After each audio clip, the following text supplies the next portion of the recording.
Hey, Book Sleuths. I'm Casey. And I'm Frida.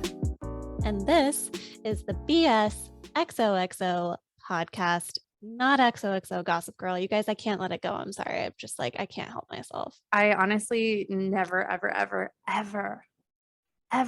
want you to let it go. I almost said never, ever getting back together. We are never. Hello, welcome to the After Dark episode. We're going to start this off fresh with some music for you. Most of our listeners are millennials, so I can sing Taylor Swift.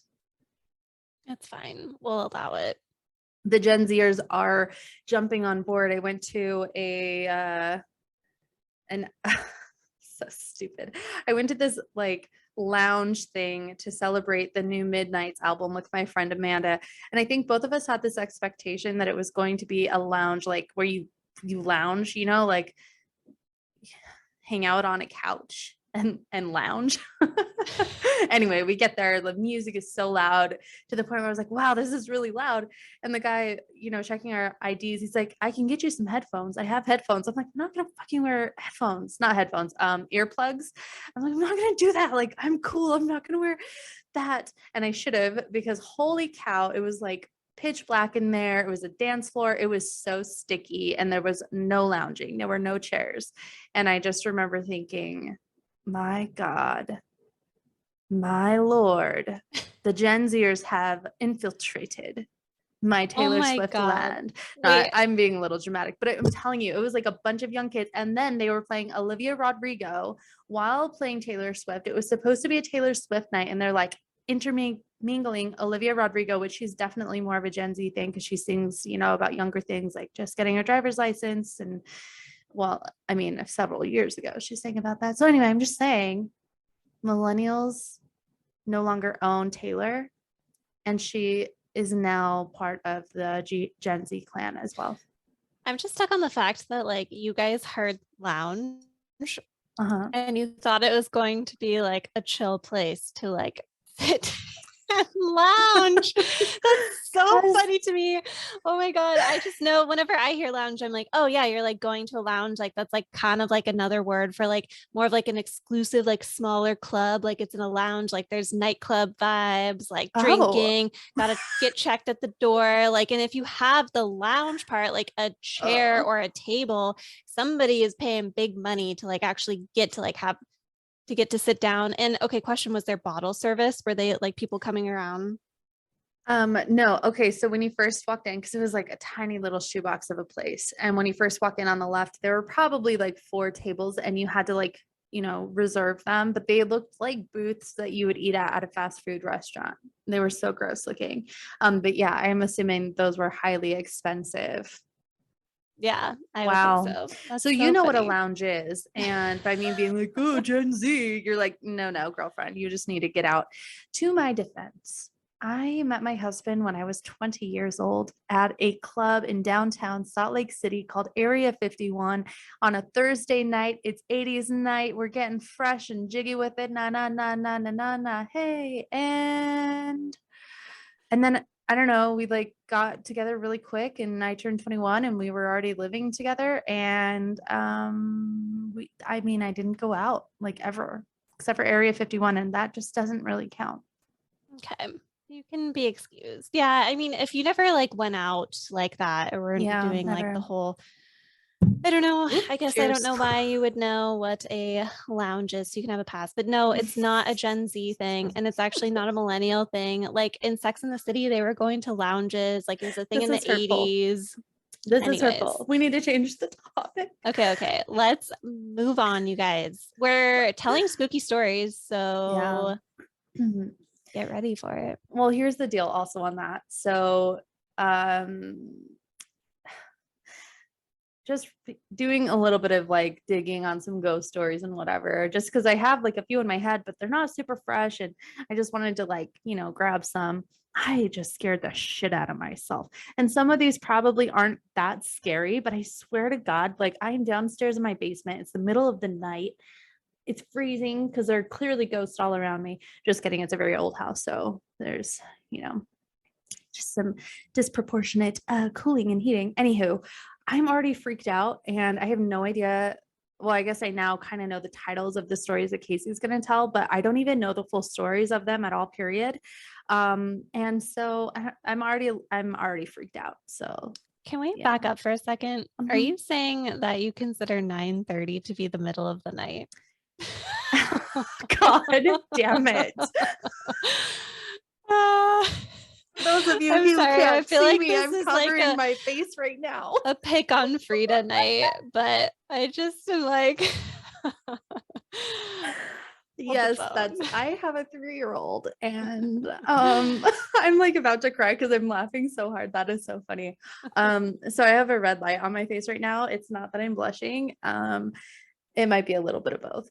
Yeah, it doesn't feel like I'm actually just so tired. And it's funny because it's 8:39 where you are and it's 9:39 here. Okay, look, it's 9:39, not 9:30, bitch. whoa, it is 9 penance. 9 penetration? It's Hello. 9 penance. It's 9 minutes past 9:30, and therefore it is the middle of the night. And for a little bit of a Frida dictionary for you, therefore, hesthence isn't a word that I say all the time. Hesthence. It's not even a real word, but it really goes really nicely with therefore, hesthence. Here's my mic drop. I use it constantly. And I actually, for a long time, thought it was a real word, like, one of the ones from back in the day. And my husband's like, no, that's not. And I, years said he's wrong and I'm right. And so, anyway, as we know from the past several episodes, I do have a dictionary and it's real. So, yeah, Frida's dictionary. We love that. I love that for you. Thank Can you so I buy much. one? Is it available on Amazon or? Mm-hmm. It's actually sponsored by what I Oh, it's sponsored by actually Bloody Mary. Yeah, because we're gonna tie this all together because Bloody Mary is a alcoholic beverage that you could perhaps have at a lounge.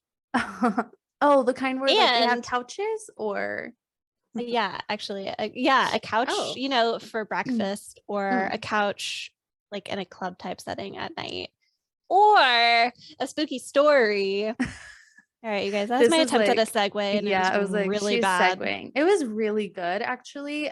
Super impressive. So I guess Casey's going to start us off with Bloody Mary. Oh, damn it. I actually didn't think that was going to mean I was going to go first. Oh, okay, great. Well, you don't have to go first. Oh, I felt like you were going to want to go first. Oh, you did? Wow. Don't know why you thought that.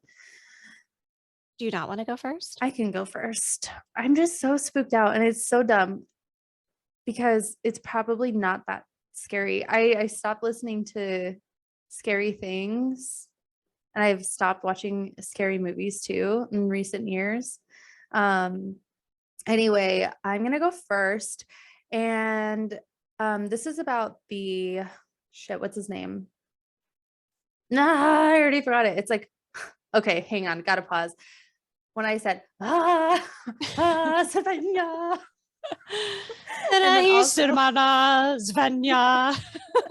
And then also when I was like, bitch, I wanted to be like, damn, whatever. I don't know. It's Brittany, bitch. Damn. So music is on my mind and it's like all of you better these, work. Like, let's get to work, bitch. Okay, hang on. Let me just double check on his name. It's not out of control. This is wait a second. We're gonna double pause because if we're already like a little bit on the freaked out side, we're gonna pause. Everybody who has a beverage, let's just all take a fucking sip. Idea. All right, let's just like take cheers. A drink. Oh, chill. Cheers. Cheers. What are you drinking? I am drinking a Belgian ale. Truly Belgian ale. From Belgium. What are you drinking? I'm drinking a white Zinfandel. It's actually pink, which is interesting. But I think Zinfandel is typically a red wine. So maybe when they call it white, that's why it's pink. It's so sweet and like tart also. It's probably sweet and tart. Yeah, thanks. It's probably gonna give me a hangover. So actually before this, We went to Texas Roadhouse. We had some gift cards and we finally went and went crazy. And I got a peach margarita. And then I drank it really fast. And she was like, "Do you want another one?" I'm like, "Yeah, thank you." Which I only had a little bit of. I started feeling so sick to my stomach. It's so sweet. Like, holy cow. So I'm just waiting for myself to like get sick. So I do have some water. It's weird, like being in my 30s, how, and actually it might not even just be older age. I think when I went to a more clean eating profile and then I went back to not eating super clean, my hangovers got worse. Maybe my body now knows. Here's a drinking life hack, you guys. Oh shit, I keep hitting my microphone. Sorry. Okay, here's a drinking life hack. I'm really sensitive to hangovers, and this doesn't work all the time. Sugary shit's always going to make you feel worse, but I feel like that's pretty well known. But here's a hack that sometimes works, but not if you like take it too far. So if you take activated charcoal before you drink, at least like 30 minutes. Sometimes it'll work after too. Like if you forget and take it after, like it could be fine. Anyways, charcoal will bind to the toxins before it hits your liver. And like your liver processing all those toxins is like what is part of the functions that are really hard on your body. So anyways, if you take charcoal, it like alleviates some of the body stress that causes a hangover. So it won't necessarily like mean you're not going to have one, but there's a better chance that you will feel better the next day.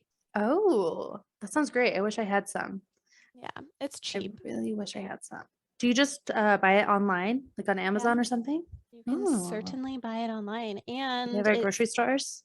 Yeah, probably. And it's multifunctional too. Like if your dogs eat something toxic, that's actually what they do at the vet is they give them a bunch of charcoal. So you can like give it to your pets if you think they ate something bad. Wow. I love that. That's awesome. Yeah, my dog, she has such a sensitive stomach. So she always eats something bad if she eats anything other than her dog food.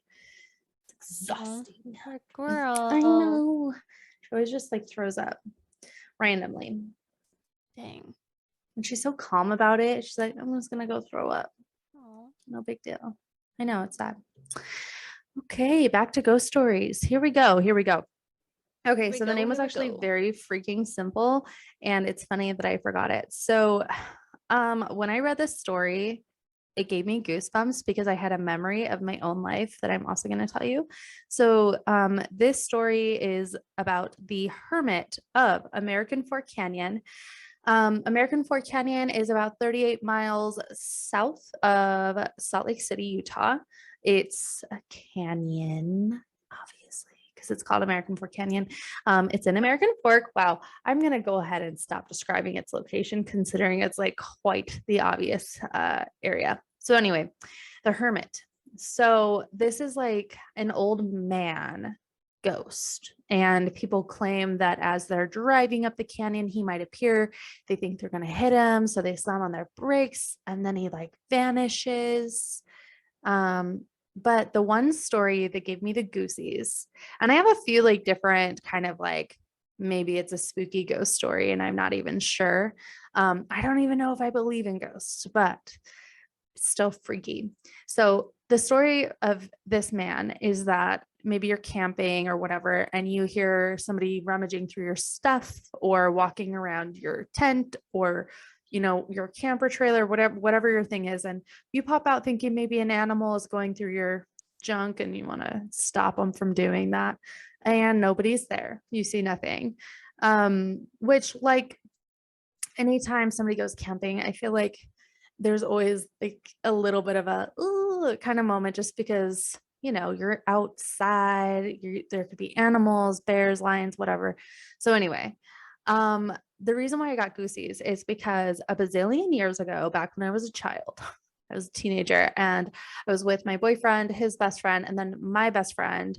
And us girls were sleeping in this camper trailer that was built into a bed of a truck. And then my boyfriend was sleeping in his own little tent. And then the other guy was sleeping in his own little tent. And my friend, Jessica, hi, Jessica, if you're listening. We were just, I think we were almost asleep. We were talking. We were already kind of freaked out because I don't know, whatever, probably talking about the boys because we like have crushes on them, doing girl things. And then we just like hear somebody walking around the camper trailer over and over again. And it was freaking us the fuck out because the guys, you know, we had heard them zip up and, you know, it's been a while, things were quiet. And then all of a sudden we're hearing this, you know, walking around. And so we get really scared and we start calling their names after a minute because we got really scared. And both of us are like, oh, you know, who's going to call the name? Like, I'm not going out there, you know, whatever. So we just start yelling for help. And all of a sudden I hear my boyfriend like cocking his gun because he has a gun because animals, right? And so anyway, they come out, they're running out and nobody's there. And we're actually in this campground where you can see everything because it's the desert really, and there were some trees. Anyway, so they come out, they're looking around, there's nothing, there's no animals, there's no people. They tell us to go back to bed, but because luckily both of us had heard it, we're like not incredibly crazy. But what was so creepy about it is when I was reading about this hermit of American Fork Canyon, because again, this is also like we're camping out in the South. They had described hearing like a heavy-footed boot walking around their campsite or their tent or whatever, and then going to investigate and nothing's there and they couldn't see anything. Oh, right. And I even remember his friend, my boyfriend's friend, had night vision goggles too. And again, like just could not see anything. Totally fucking creepy. It was definitely hard to go to sleep. My friend and I cuddled to sleep, literally. And I feel like it was that same camping trip. We might have already been freaked out anyway. We were driving the friends, they call it a Humtaro. I don't know. It was like a car that they had deconstructed and put a roll cage over so we could like go fast and go off-roading and up mountains and stuff. Anyway, we were like driving past this old graveyard that was for children because I guess there was like an avalanche and it was a school and they ended up burying them there, or as a memorial place or something. Either way, they were like, you know, the headstone type cross vibe there. And the music cut out as it would do in a canyon, right? Because antennas. But then when that happened, a deer ran out into the road and turned its head, and like half of its face was like kind of missing. It was like bloody and gross and whatever. So it was very scary. It's like the beginning of a scary movie. It probably like fell down the mountain and skinned its face or got in a fight or something. That's awful. So sad, but it was still scary as fuck because it all happened like we're driving, talking about creepy things, the music cuts out, and then the deer, and it's that whole experience was just so creepy, crawly. No, thank you. I think even if I experienced something like that now as a 32-year-old, that will think about the reasonable explanation before jumping straight to, oh, it's a ghost, I would still be scared and I'd be like, ah, it's a ghost. Anyway, have like all of the things working against you because it's like I feel like you're not in like a protected home, so you already feel vulnerable. You're in an unknown space. You can't okay, here's the unfortunate thing about being a person is we don't actually, so one of your friends had night goggles or whatever, but like we don't have night vision. Like our night vision is terrible. So like if we don't have lights, like there's so many things that make us vulnerable. So I feel like our mind like can very easily start freaking us out or playing tricks on us. And your dog barked and it made me jump. Fucking love that. Really well timed. Hold on. Let me just a sec. Let me make sure this doesn't keep happening. Okay. I thought that I was going to be able to have the dogs here for comfort, but they had to be dismissed. Goodbye, doggies. Okay, but does this ever happen to you? Do you guys ever, or have you ever like been by yourself and then a dog starts barking late at night or they're like barking at fucking nothing? That always like used to creep me the fuck out. Like it wouldn't make me mad, but it'd be like, stop it. Like, what are you barking at? Because it like really freaked me out. I'm like, I don't see anything. I don't hear anything. Why are you barking at nothing in the middle of the night? They need to stop it. They need to freaking stop it.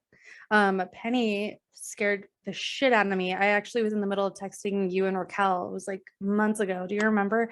There was like this really scary noise on my front door and she freaked the fuck out. And it was like 10 or 11 or something. And I'm like, what the fuck was that? I looked out the window. There was like a person in their car standing there. They were like waving at me. I'm like, I'm not going out there. You can die. Like, no, I'm not opening my door. I've listened to Sword and Scale. I've seen urban legends. I know. I'm not opening my door for you. they didn't ask me to open the door, but they're out on the street. And, I'm like, I don't know. So I went, I woke up my husband and he looked down. He's like, there's nobody out there. I was like, I swear to God. Anyway. And then I looked out the window again because I'm still a little freaked out, and Penny's riled, and it was an Amazon package. So yeah, that's the thing nowadays is like if there's a late at night barking or like something at the door, I do assume I'm like, oh, it's just Amazon. But before Amazon. You couldn't just assume it was Amazon. That would be fucking weird. Somebody at your door. Yeah. Which there's so many scary movies about like scary things at the door. And like also this isn't a ghost story, but it's like a supposed true thing I'm sure it happened in other places, but it was like 2 years ago, I want to say, because Charlie was still a baby. Could have been 3 years ago. I don't know. Anyway, we came out to visit. We were living in Vegas at the time, and we came out to Salt Lake to visit. And my mother-in-law was like going on and on about how like neighbors or people in the area are claiming to hear babies crying on their porch. And so they go to investigate and then get like robbed or something bad happens to them, or like they hear a baby and then their water is on for some reason, and then like they go and do all these things, and then whatever scary shit. I'm like, fuck, people are so mean. That's actually a sex trafficking tactic because they know that women are most likely to be alert and want to respond to a crying baby. So they will lure them with a baby cry, and then gross. See, that's scarier to me than a ghost story. Because that's like, I mean, real. Well, that's for sure real. Yeah. Ugh, gross. Yeah. I'm not sleeping tonight. This is gonna be really fun. We should have just woken up early and like had an electrolytes in the wine glass. It has to be authentic, spooky, scary sessions. So consider me authentically spooked. So the story that I told, I mean, maybe it's not that scary, but I will say like the feelings that I got when I experienced it. And then when I was rereading it and like had that, that feeling, it's like your stomach drops or a spring goes off inside of your belly or head or wherever it's going off. Yeah. Oof. That happened to me. I hear ya. Scary shit. Well, I'm not sharing any personal ghost stories. I guess I don't know if I have any personal stories. I did do, for those of you who don't know, Seattle has an underground Seattle because the original Seattle burned down and then they built a new city on top of it. And so they do ghost tours on the underground Seattle that they built over. That's really old. Oh, I actually wanted to tour that or do that, but we never got the chance to. Yeah, so that was the maybe only ghostly thing that I've ever done. But otherwise, I don't think I have any ghost stories. I have been afraid of being possessed by shit before. Like it used to freak me out when I was a kid. I would wake up at like, this is my problem is I watched The Exorcism of Emily Rose when my mom told me not to. And she like went and ran an errand and me and my friend watched it anyways. And for whatever reason that like stuck in my head. I can't remember how old I was. I was maybe like 8. Anyways, she got possessed at 3 a.m. So every morning, I'm not kidding, for like 8 to 9 years, I woke up at 3 a.m. And I mean, once I got older, I started like not being afraid, but like for a good like 4 of those fucking years, I'd wake up at 3 a.m. and I'd be like, I can't sleep now. Like something's going to get me. I need to like stay awake. That's I need so to like scary. make sure that I'm going to make it to 4 a.m. Like once it hit 4 a.m., then I was like, okay, we're good. We're good. Now I can go to sleep. No, thank you for that. You know what? On this note, I'm texting my husband right now. I'm going to say, can you stay awake for me? I'm not kidding. Hi. So question for you, Frida. When you were a kid, did you hear about Bloody Mary? Did you ever try the Bloody Mary thing, like in the mirror? So yeah, I did hear of the Bloody Mary thing, and I might have when I got older for sure. Though when I was little, I did the Candyman thing. I remember doing that in the elementary school bathroom, and it was really fucking. Can you scary. tell me about that? No, I cannot. Oh, I was too scary. Reading that it's related. Like I saw when I was reading Bloody Mary that like Candyman was like a spinoff of Bloody Mary. Oh my God. They're similar. Pause. I texted my husband, hey, can you stay awake for me? I'm going to be scared. And he says, Cam is asleep. This is a ghost. Rude. So, okay. I do think that I remember having to say Candyman like 3 times, and I don't remember what was supposed to happen. I don't know, but I Okay, so you watched the never did movie. Bloody Mary, but you did Candyman. I think I did do Bloody Mary like when I was much older. Oh. But like as much older as in like a teenager, but like as a littler person, I think I did Candyman. I did see the movie that came out like last year or something, Candyman. But I don't know.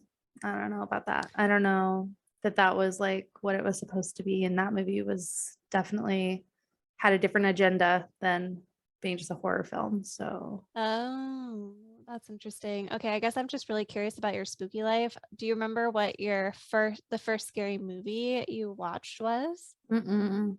You don't No, remember? I watched a lot of scary movies growing up. Maybe The Terminator was the first movie that really scared me. Oh, Um, okay.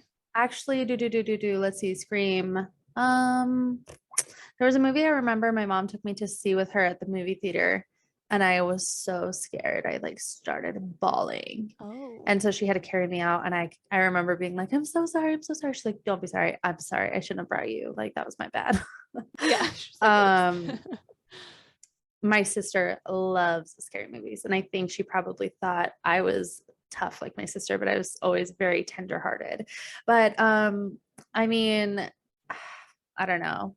Yeah. I maybe Scream, maybe Final Destination. I remember watching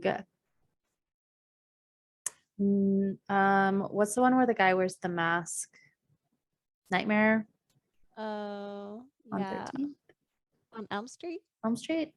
Or is that not Friday the Freddy? 13th. I Wait, are don't you talking know. about the guy with the Jason. weird Maybe it's Jason. mask? Um, Yeah. Jeepers Oh, is Creepers. that I'm naming something different now. Texas Chainsaw Massacre? Is that what you're That talking about? well, I'm not well, not Oh, anymore, but now yes. I just decided to move on and start naming other. I think the one I was thinking of was Jason. But then yeah, the Texas Chainsaw Massacre, Jeepers Creepers, The Hills Have Eyes. Like I used to watch, a bunch of scary stuff back in the day. All of the exorcism movies I would watch. yeah, I hate that. I think that Mhm. I'm almost positive the first scary movie I ever watched was Poltergeist. Oh, I don't know if I've seen Poltergeist. It's older. Like, I'm pretty sure it came out before we were born. Mm. But that's when a little blonde girl she's like gets taken into the screen. Actually, it's a really wild story because there's Poltergeist 1, 2, and 3, and I think like 3 of the cast members like actually like died. Ew. It was weird.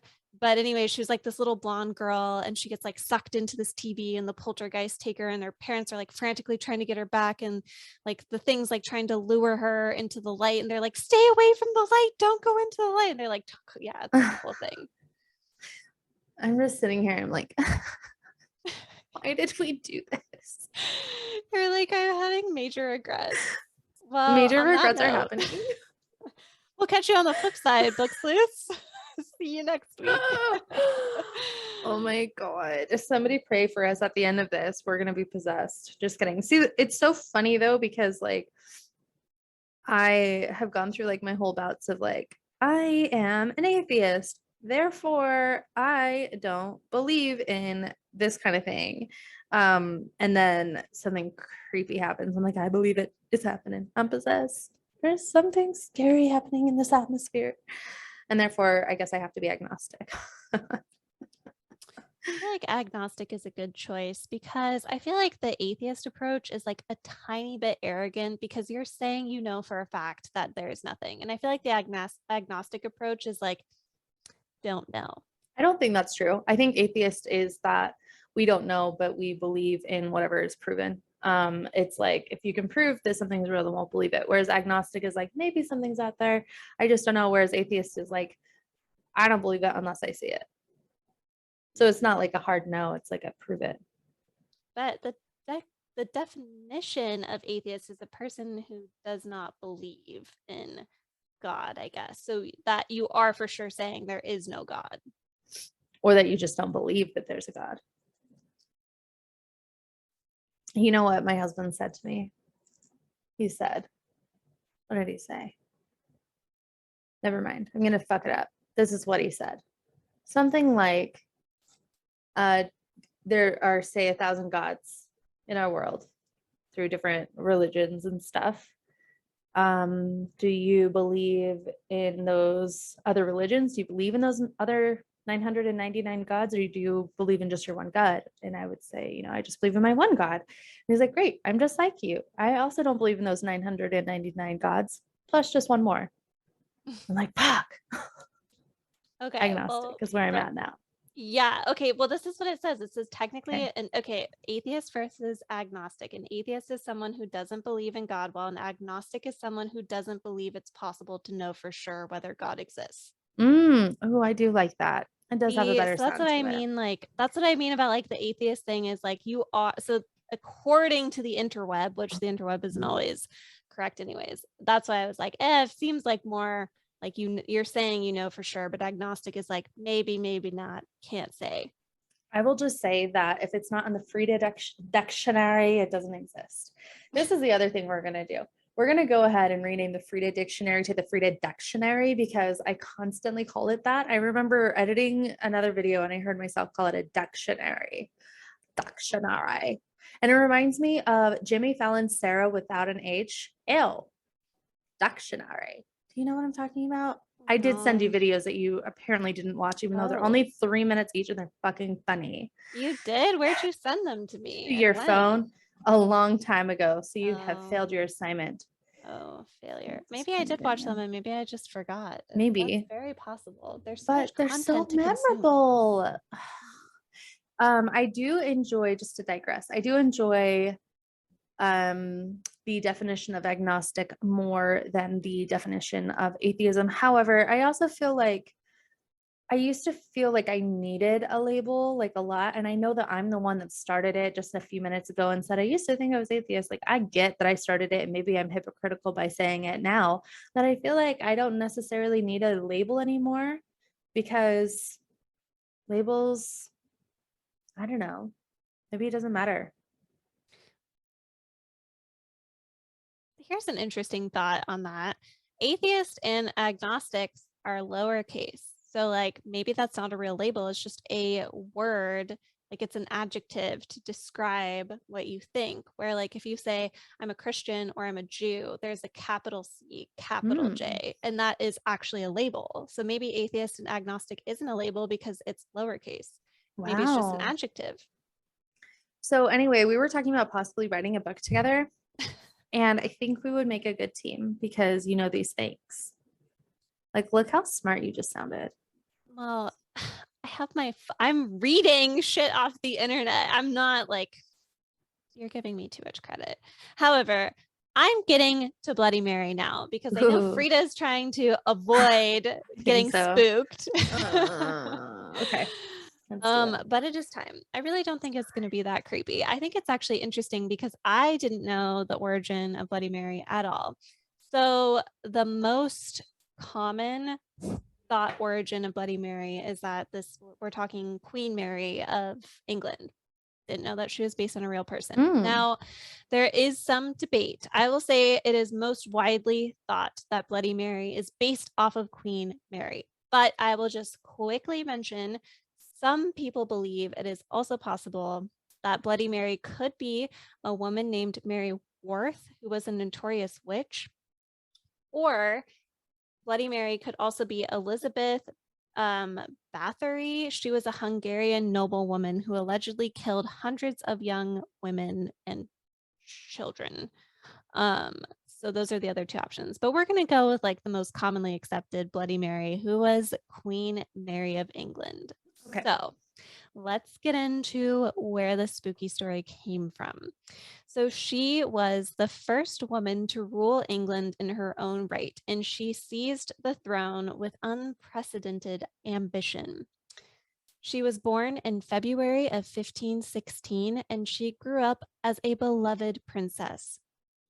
However, her father, King Henry, I don't know which number, one of the King Henrys, maybe the most violent one, I'm not sure, but probably. You guys will probably be screaming at me when I say this next part because her father then became infatuated with Anne Boleyn. So I'm thinking if you know the other Boleyn girls, this is where that all ties in. I gotta look it up. So her father fell in love with Anne Boleyn, and then he divorced his mother, breaking them up from the Catholic Church, which I even feel like divorce in the 50s was like a shocker. Like a divorce in 1516 as a king. That's gotta be pretty crazy. Did you see the movie? Stuff. Because according to the movie, it was pretty fucking hard. But the divorce.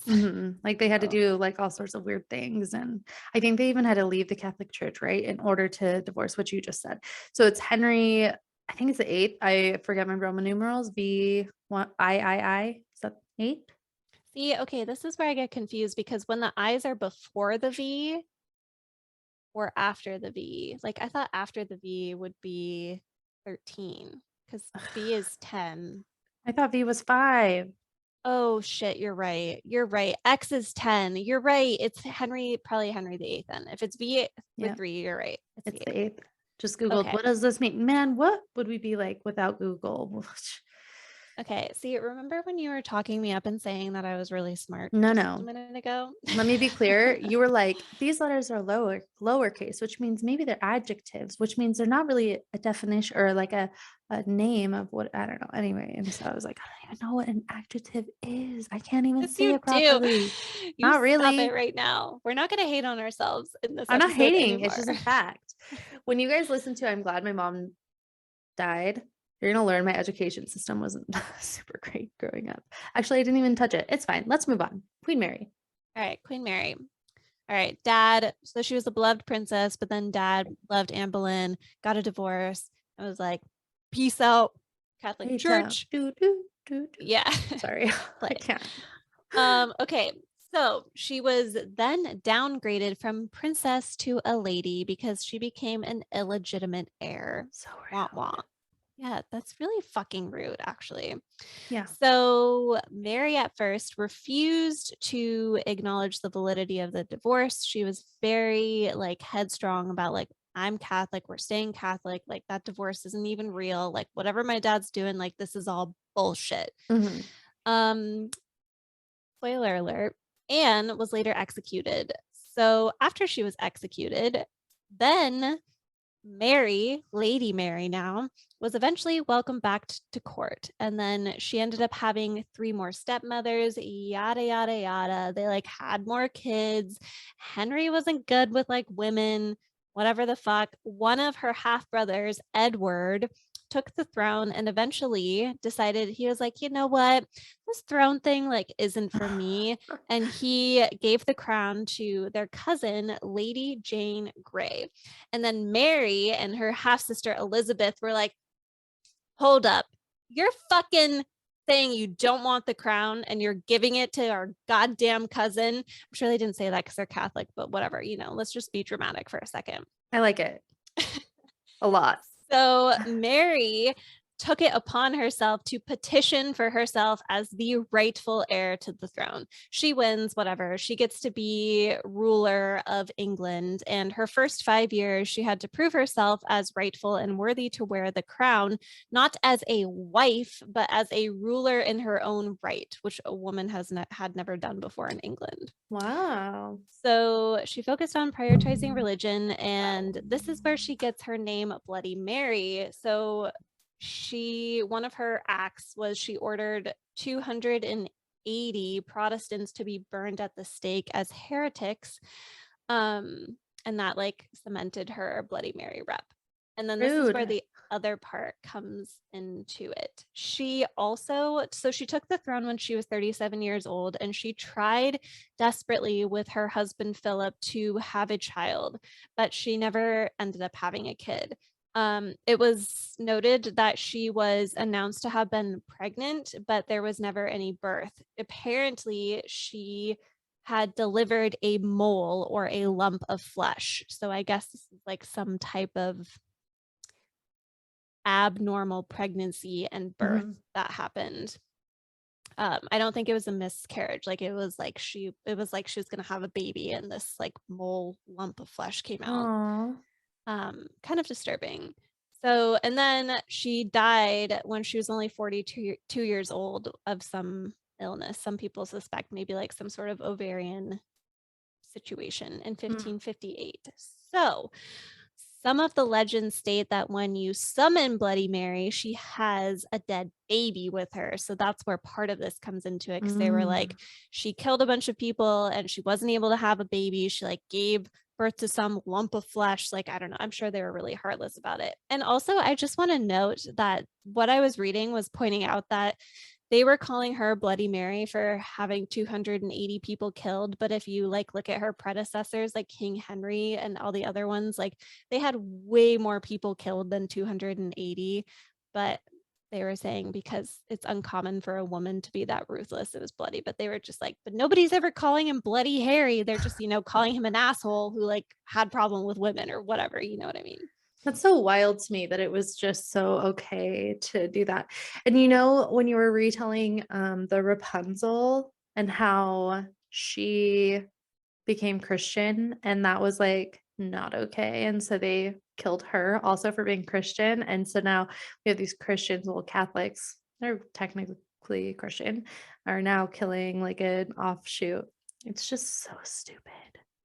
It's crazy. It's like it's so interesting. Yeah. It's like I It need is. you to believe what I'm believing. Otherwise it's wrong and we better. And then Mhm. obviously we know historically too, like people were burning witches. They were freaked the fuck out about whatever Mhm. was going on with that.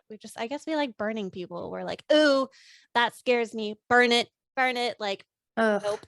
Could you imagine that? That would suck. Pretty terrible. That would suck. Like as if that describes like being burned away. You're like, Wow. that's the extent of it. So, legend states Bloody Mary is fairly easy to summon. You are supposed to stand in a dimly lit bathroom, stare into the mirror, and chant her name 13 times. We're not saying Queen Mary, Queen Mary. We're saying you have to say Bloody Mary, Bloody Mary, Bloody Mary 13 times. And a ghostly woman should appear in the mirror. Sometimes she's alone, but sometimes she's holding a dead baby. Legends state that she will do usually nothing but stare back at you, but some say she could leap from the glass and scratch or even kill the summoner if she is in the wrong type of mood. No, I don't like it. 13 times. That's interesting. I just remember it being like 3 times. You have to do it 3 times and like spin around and Yeah, it's a 13, but 13 is a superstitious number. I remember that Mhm. too growing up when we used to stay at hotels or other places. There would never be a floor 13 because it was always a bad number. It'd always be 12 then Mhm. 14. Yeah, that's so bizarre that even hotels grab onto that. I don't know if they do it anymore, but they used to.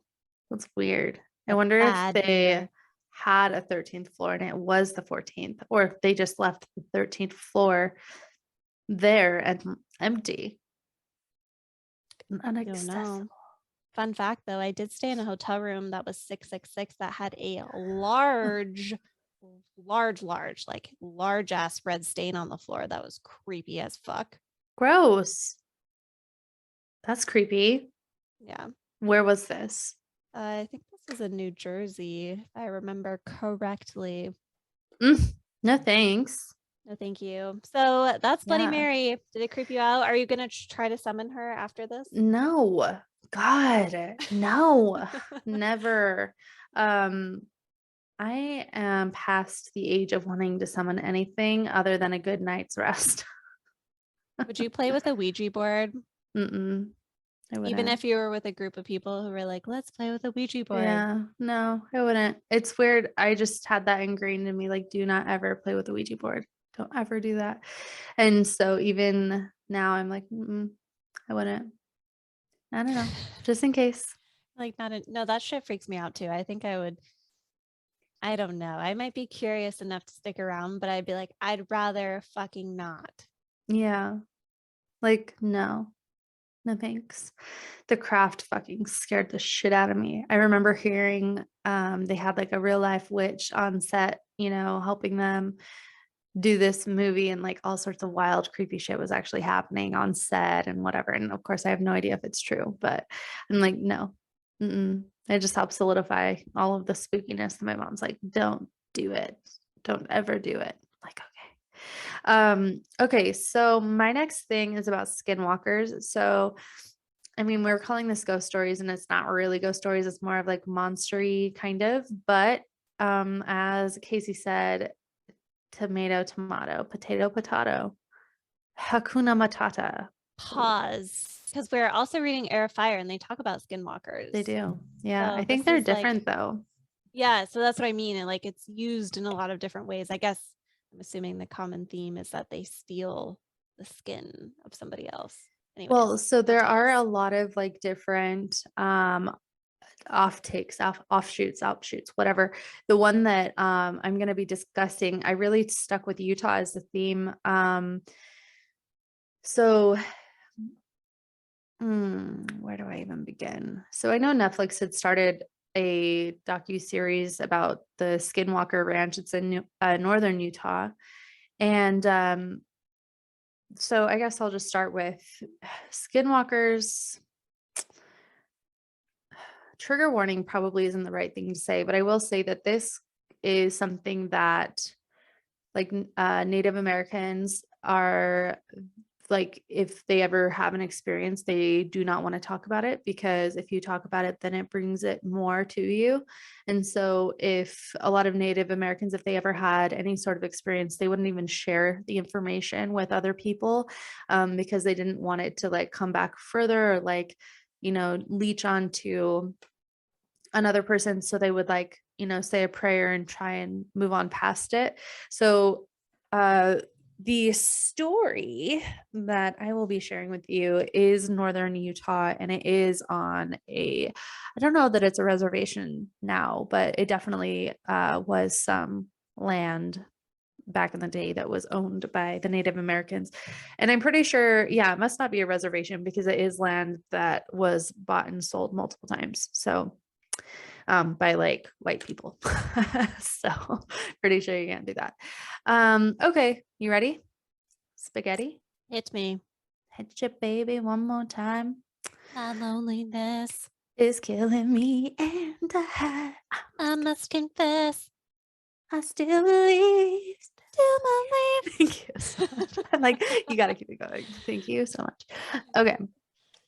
So I think it was, so 1994, a couple buys this ranch in northern Utah. It's like 505 or 550, somewhere around there, between 500 and 550 acres of land. It's a lot of land. 94, 1994. Yep, 1994. Dang, okay, you bringing us to modern times. Bringing I us see to you. modern times. Now, the Skinwalkers, they're like in Native American history, like all over the place. However, not necessarily all over the place, because they don't want to talk about it a lot. Like they don't even, if they ever talk about it, it's kind of like on the down low. They really keep it to themselves, because again, they don't want to summon it or like have it leech on. So it's been around forever. However, it's just not something widely spoken about until I would say recently, because maybe internet.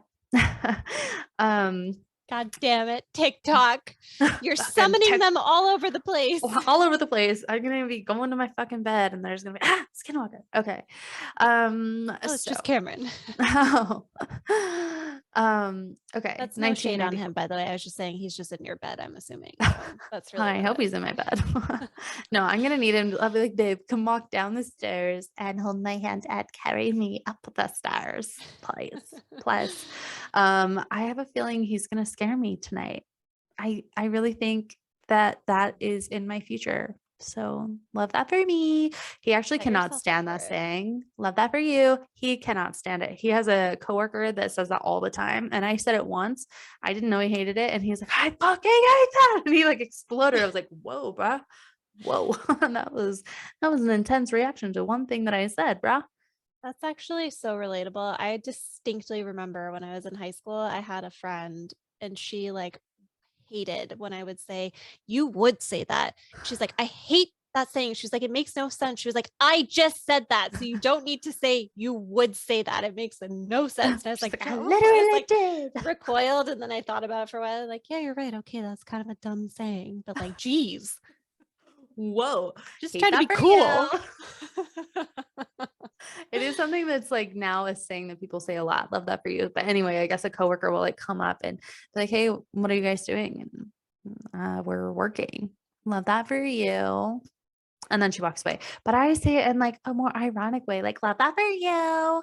But she would actually say it seriously, like, oh, love that for you. Oh, And I feel like, so see, that sounds condescending to me. Like, it's it either does. sarcastic or condescending. It's like, Right. okay. If you're saying it to be fun. So anyway, because I'm a really good wife, what I do anytime something good happens for him, I will say, love that for you, even though he hates it. But because I'm a good wife and I love him so much, I tease him and he would do the same for me. So Well, see, if he's going to scare you when you have declared that you're already scared, I don't feel bad about you saying, I love that for you when it bugs him.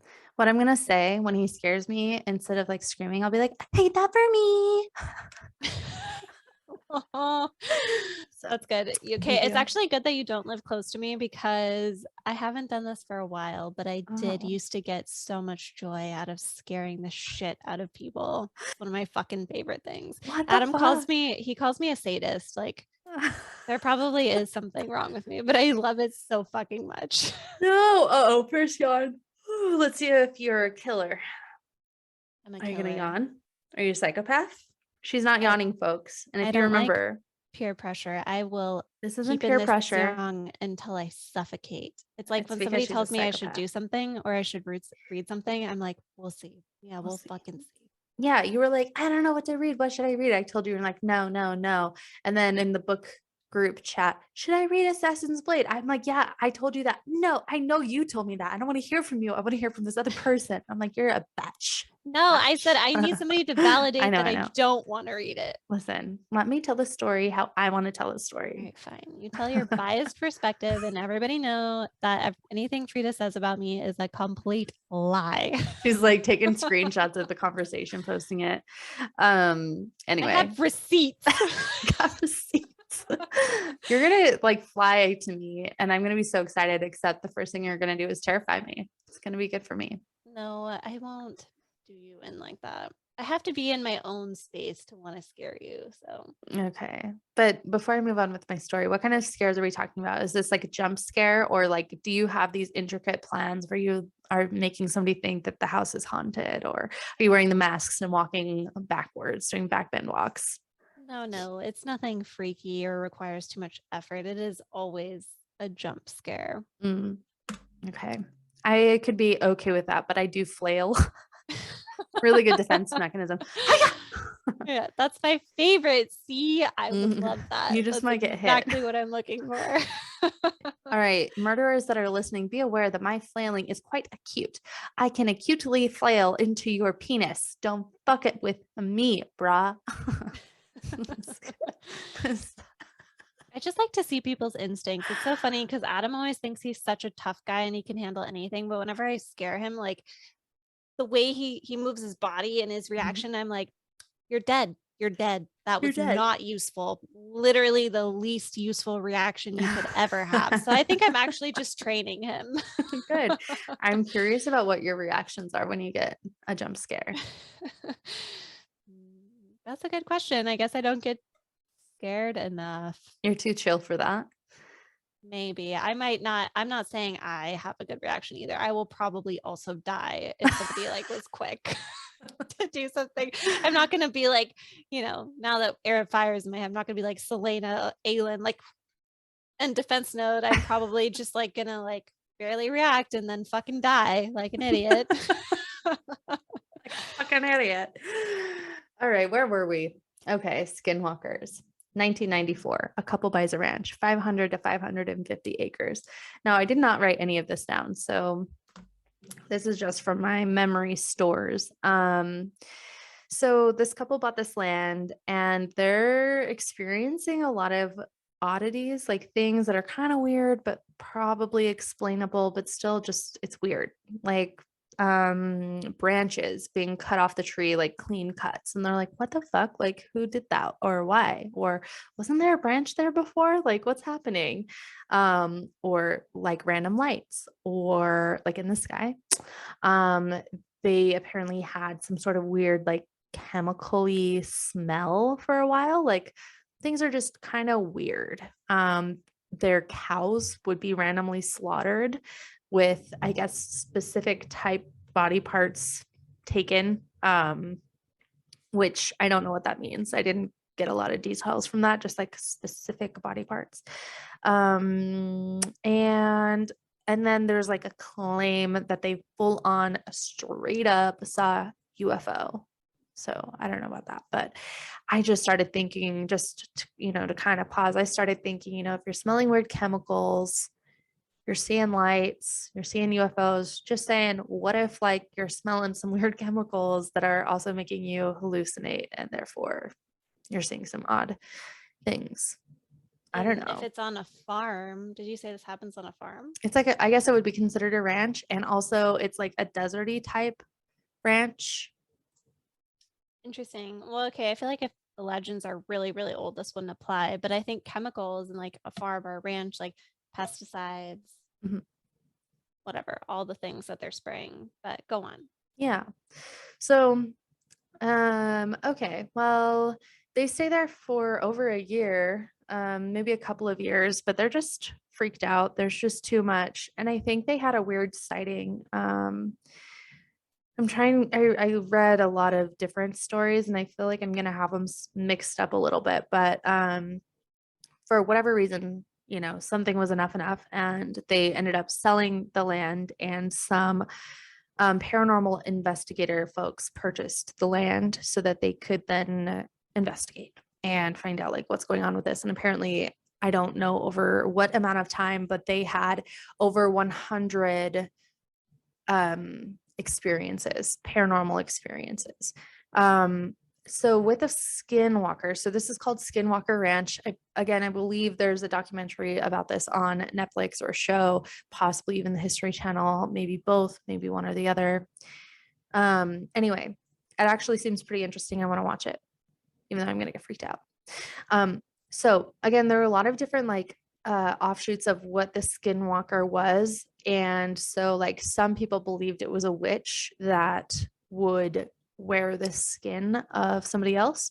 Some people believed it's kind of like a shape shifter, kind of like, from a coyote type thing into like a humanoid form. Some people believed that it's like a demon type person. Some people believed that it was a medicine person that then did their evil works, which I guess in that case it kind of seems like a witch, like a medicine man or woman that had magic. Sounds like a witch to me, just like a different word for it. Anyway, there are stories that are like kind of freaky, like and actually this is another thing that I remember being told stories about skinwalkers, and like, don't talk about them. If you think you see something, don't look at it again, don't make eye contact, avert your eyes, pretend it's not there. I'm like, that won't be fucking hard for me. I don't have peripheral vision. I can just like look down. But I remember like hearing those really creepy things. But so Skinwalker, apparently there was this guy who went to his family's farm or ranch, land, whatever, it was on a reservation. And he was sleeping in a tent with his cousins because there wasn't enough room in the house in the trailer. So it was like a big family reunion. So they're in this old tent and the tent has holes in it.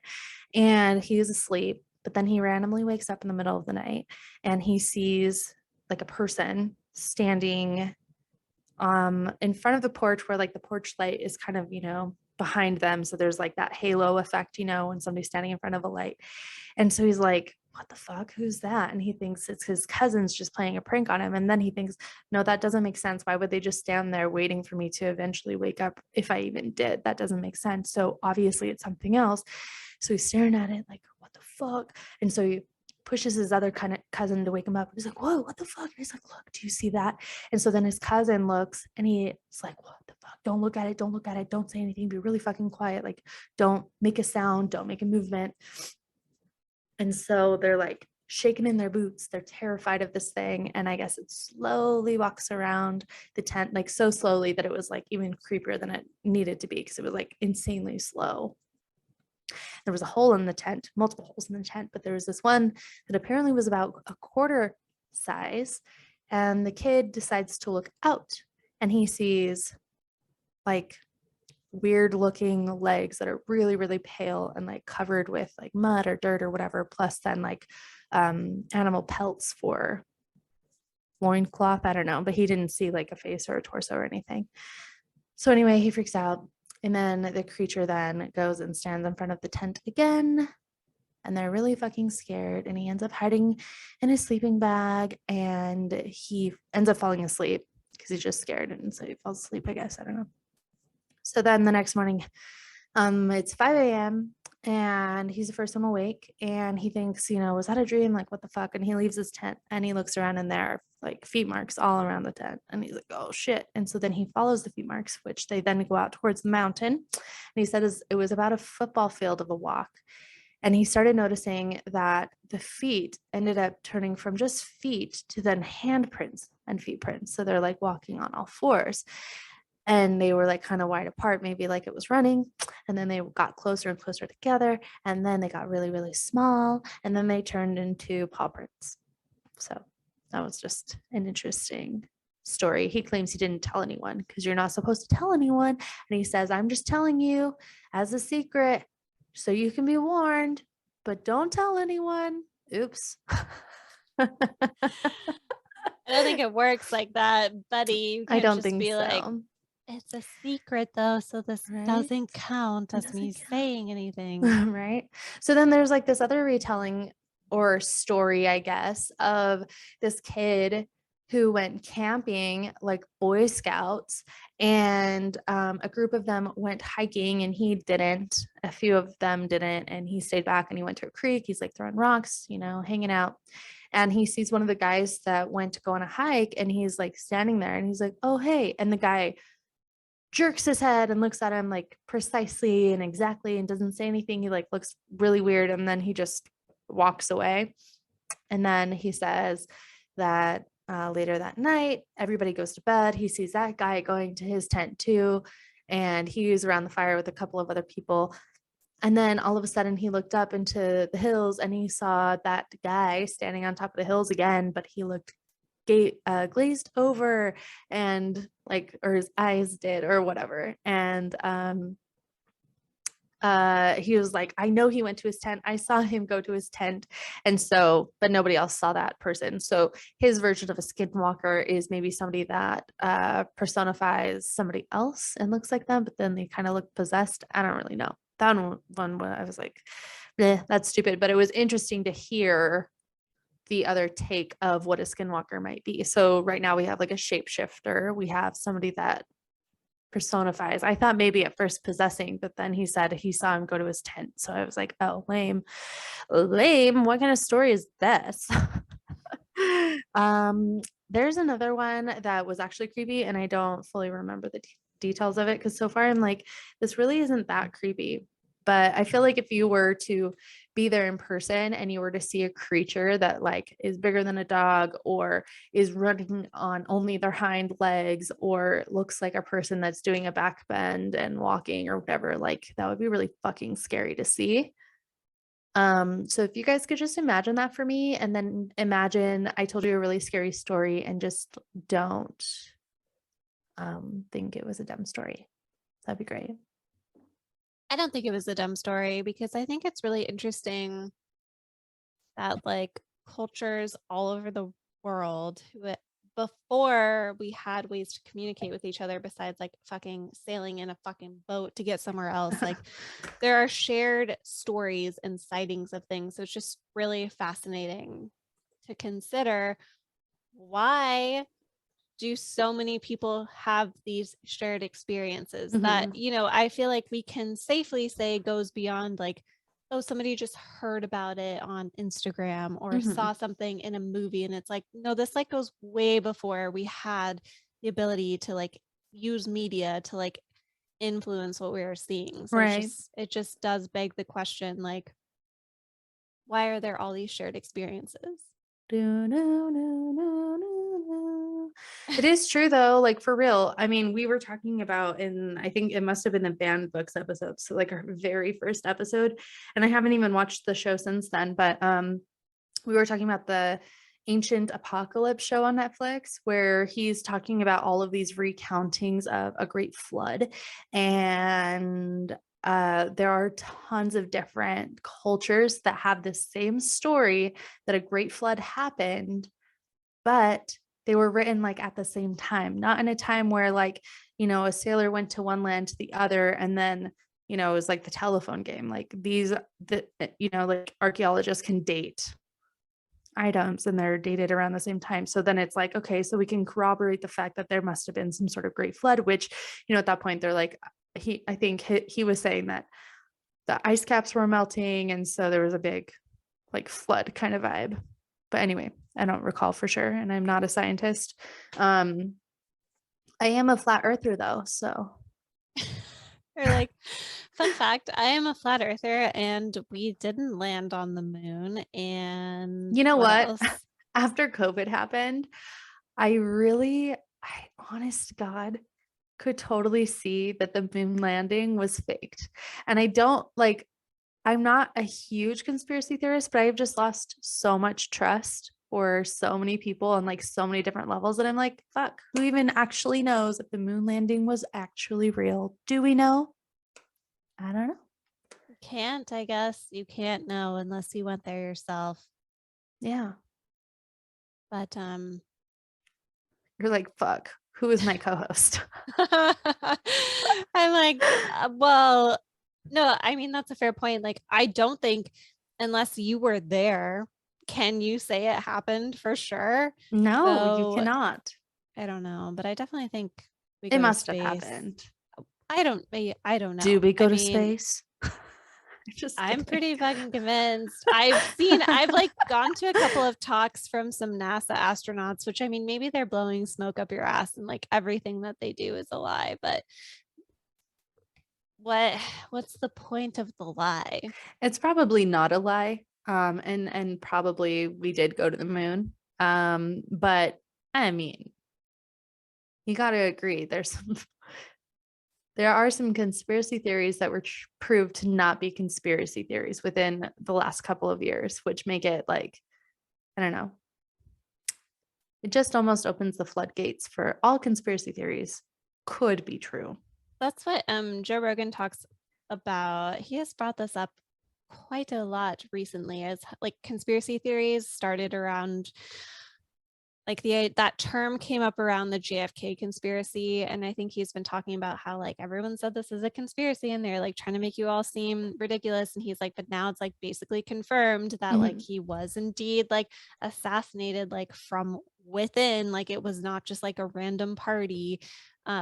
Again, like this isn't confirmed, but it's like one of those things that like people were like, you're fucking crazy, and now like all of the evidence suggests that like no, like that's legit. Like yeah. Well, there are lots of an different inside things. job. I'll tell you, last night, Cam and I like will cuddle and watch Instagram. So he'll send me reels and stuff that I can't watch them until we're together, and we watch them together so that he can like experience my experience. It's actually fucking cute and like romantic, I guess. Anyway, we ran out of reels that he sent me, and so he hates scrolling through my reels because I just get a bunch of mom things and book things. Fair enough. His reels are so much fucking cooler than mine that I'm like, I need to just start looking up other stuff. Anyway, I digress. We're watching these reels, and one thing that he gets a lot of are like conspiracy theories. And I was getting really freaked out. Like, there's a lot of stuff talking about the future, the near future too. And it like honestly made me sick to my stomach. I was like, we're done. Like, I can't watch any more of this. Like, it's grossing me out. Like, what is the point of anything that we're doing right now if this is the case? Like, I cannot do this, and I fucking hope these things are not real. But it's really creepy to think about. So anyway, conspiracy theories. Yeah. I think it is ignorant to dismiss all of them. And I think it is also dumb to believe all of them. I think that Just use your head and just understand, like, I feel like the biggest thing is just understand that, like, unless you were fucking there, like, you can't know for sure. So, like, I think it's funny to, like, point fingers at each other and be like, "You're dumb. No, you're dumb." It's like, how do you know? Like, unless you're there, you have some intel, like, how do you know that other person's dumb? You know what I mean? So, like, you Mhm. can decide what resonates, but I do think people who go hardcore either way, they're like, all conspiracies are true, or like, all conspiracies are fake. I'm like, you guys are both fucking stupid. Use your head. Think It's for true. yourself. Don't Yeah. like that's how people get like indoctrinated into like Mhm. cults is like when you just are like fed information, you're like, it's true. Like it's Mhm. 100% truth. It's like, how do you know? You How don't does it fucking feel to know. you? You I just don't have to know. decide what makes sense, I guess. But I don't know. There are a few things that he showed me that like some of the stuff is already proven and it's like going along with their whatever. And I was like, he showed me a picture of this tweet that went out and I was like, okay, show me like their actual account on Twitter. Like I want to see that they actually said this, not that somebody like doctored it up, you know? Anyway, he showed me it and it was exactly what somebody screenshotted and I was like, what the fuck? Like it I'll have to show you later because I don't want to like go down an entire political or whatever rabbit hole. But we are talking about ghost stories, and I'll tell you right now, conspiracies, especially ones that make it feel like we're in some sort of dystopian type reality, are really fucking scary, in my opinion. So Yeah. There's some crazy shit out there for sure. yeah. And there's a lot of crazy things happening. I mean, unless you're in the inner circle of people who like run this country, we're all kind of sheep. So, Yes. anyways, We're the sheeps. on that note, we're going to get to our last ghost story of the night. So, I am going to tell you guys about the Bell Witch story. Never heard of this. I hadn't either. Apparently, it's like a really famous American ghost story. And one thing that's interesting that's like similar, I feel like, to what you were saying about the skinwalkers is like they were a witch potentially. Like some people have described them as a witch. Um, they really talk about this being a spirit, but they're saying the spirit is also a witch. I just thought that like a witch was always like a physical human that they were blaming stuff on, but I feel like in these it's interchangeable with like things that are possessed. I don't know. Oh, is this a fae situation where vampires are also fae? I don't know. Hmm. Don't know. Couldn't All tell you. right. That's okay. So, anyways, we are going to go back to the 1700s when John Bell was born in North Carolina in 1750, where he probably should have stayed, that he could avoid all of the hauntings that were going to happen on his property. Anyways, he ended up moving his family to Robertson County, Tennessee, when he was ready to have a family of his own, and they built a home and a farm on 1,000 acres. So shortly after they moved in and like built their home and were having kids and all these things, disturbances started happening.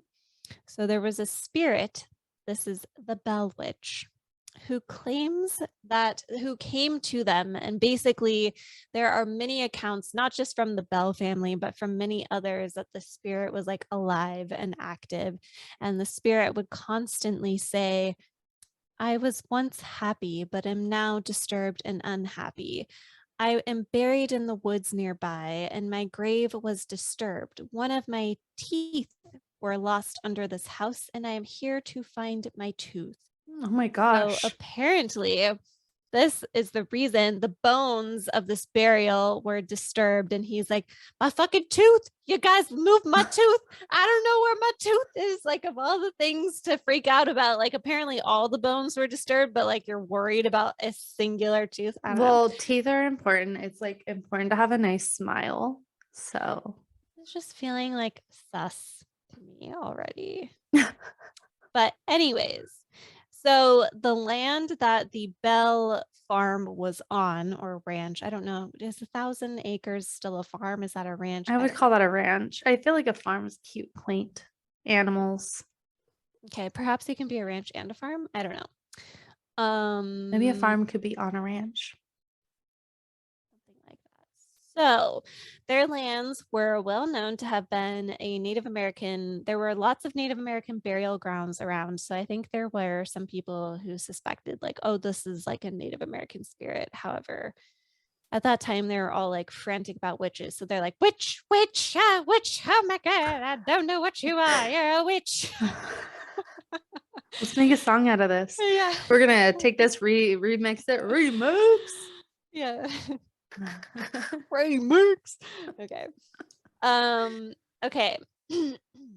There are other accounts of this spirit that would constantly remind them. They would say, I am from everywhere, heaven, hell, earth. I am in the air. I am in your house. I am at any place at any time.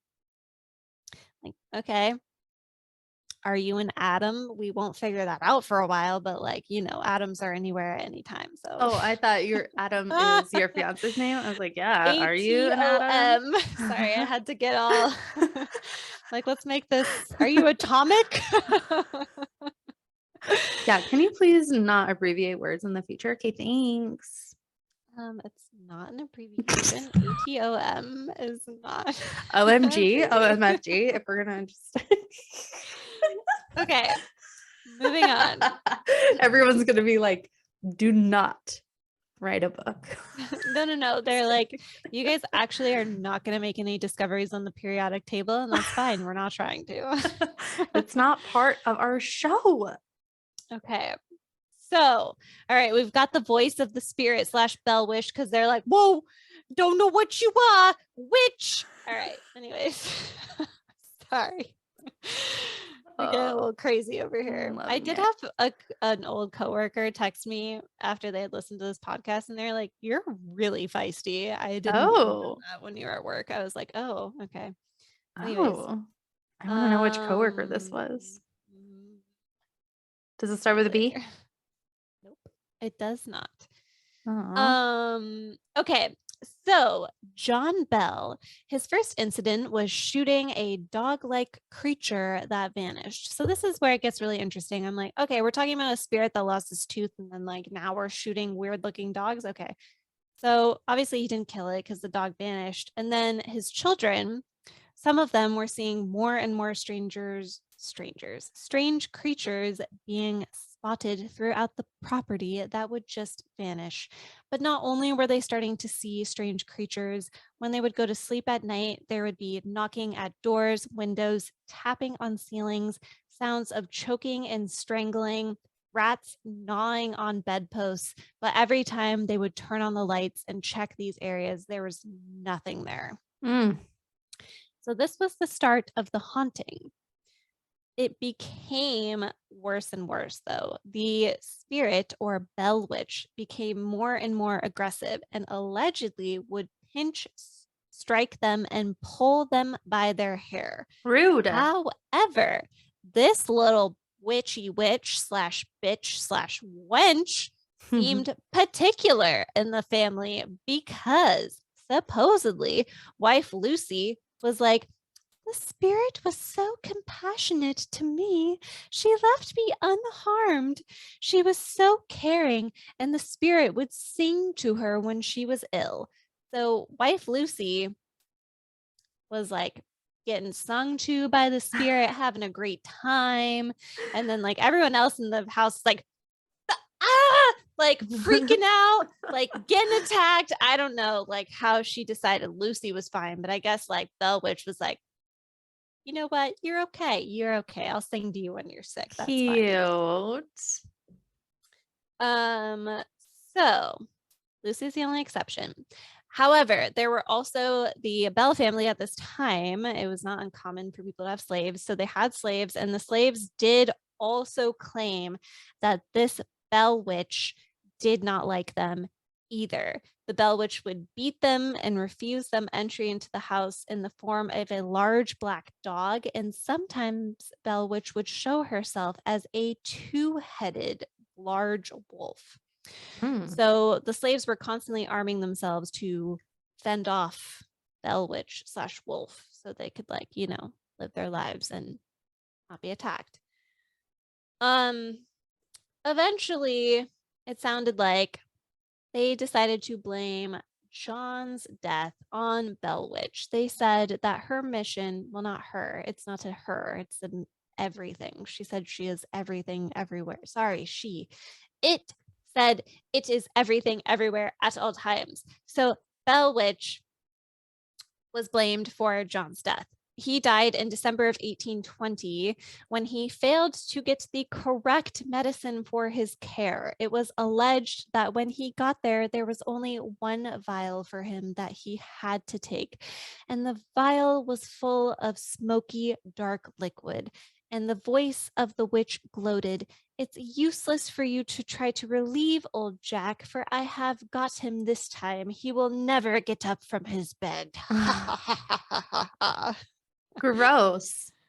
So, anyways, this vial allegedly killed him, or apparently maybe he never got up from bed and like got the medicine he needed. Nobody knows. So then when the contents of the vial, the rest of the contents that he didn't finish, were then thrown into the fire, they erupted into a blue blaze, which now, because I can't help myself because we just read Throne of Glass, I'm like, Aelin? Is that your blue fire? Cute. Is she the witch? Aelin, Okay. is it you? So he died, and then also apparently Bell Witch wasn't done quite yet. She crashed the funeral, disrupting the service, singing drinking songs, which like sounds like a good time. I mean, it's kind of some rude, people but like choose this for their burial services, right?